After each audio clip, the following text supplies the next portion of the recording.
Hi everyone. So today we'll be studying about what is hacking. So it is basically a process of identifying, exploiting weakness or vulnerabilities in a system, network, or application to gain unauthorized or authorized access. So the intention behind hacking determines whether it's malicious or ethical. Ethical hackers, they are also called as white hat hackers. They follow legal guidelines and help other organizations to detect vulnerabilities before malicious hackers exploit them. So basically, organizations they hire ethical hackers for penetration testing, vulnerability assessment, and security audits. The key difference here is authorization. They have written permission to test systems. So now let's look into the history of hacking. So in between 1960s to 70s, the term hacking originally described creative problem solving in early computer labs like MIT Tech Model Railroad Club. So the term hacking originally described creative problem solving in early computer labs like MIT Tech Model Railroad Club. So hackers were enthusiasts experimenting with mainframes and code to make them work better. So in the year 1980s, the term began to shift negatively as some individuals started bypassing security measures and they started breaking into the system for fun or fame. This led to the rise of crackers. So they are basically people breaking into the system illegally. So in the year between 1990s and 2000s, it was basically called as cybercrime era. So hacking moved from curiosity to cybercrime with attacks targeting financial systems, government, corporations. So this prompted the creation of laws, cybersecurity policies, and ethical hacking. Next, we'll go to the modern era. So hacking has evolved into a professional skill set. So basically, organizations hire penetration testers, red teams, and bug bounty hunters to proactively defend systems. So now we'll look into the legal and ethical boundaries. So ethical hacking is only legal with explicit permission. Unauthorized access, even with a good intent, is illegal under the cyber laws. For example, the IT Act in India, the Computer Fraud and Abuse Act in the US. So now ethical hackers must always have the following: obtain written consent from the system owner, stay with the scope defined in the agreement, report findings responsibly without public disclosure. So now let's learn into the types of hackers. The first is black hat hacker. So they basically operate illegally, exploit vulnerabilities for personal gain, revenge or destruction.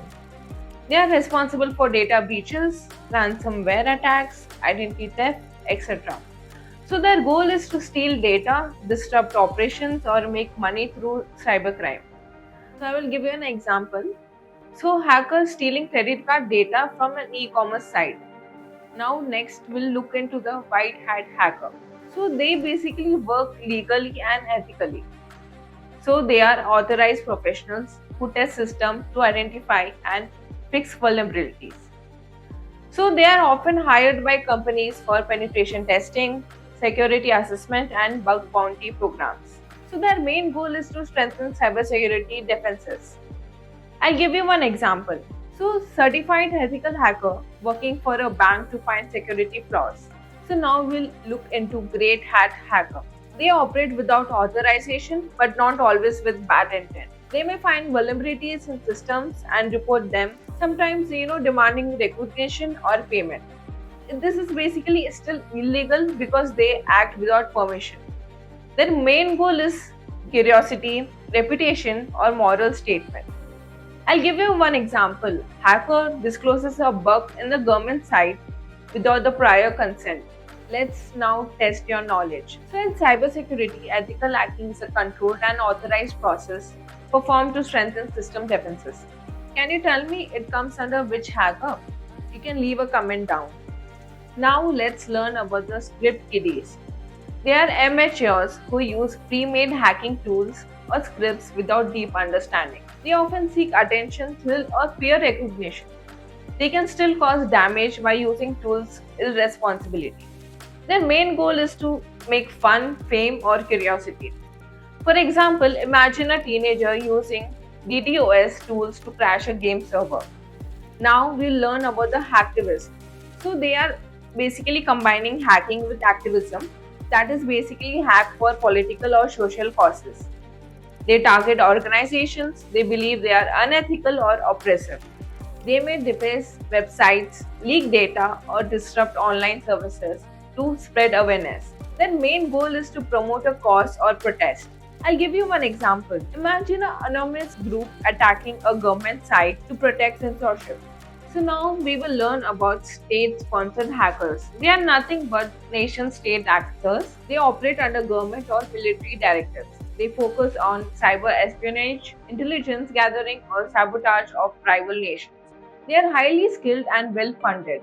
They often use advanced persistent threats. Their goal basically lies in national security interests, spying, or disrupting foreign infrastructure. For example, government backed groups conducting espionage on rival countries and their defense system. So, now we will learn about cyber terrorists. They use hacking to cause fear, panic, or destruction. They target critical infrastructure like power grids, hospital, or transportation systems. Their main goal is ideological or religious motives, creating definite chaos. For example, imagine a terrorist attacking a hospital system to disrupt emergency services. So now let's play a quick quiz. So the question is, what separates a white hat from a black hat? The options are motivation, authorization, tool use, or all of the above. You can leave a comment down.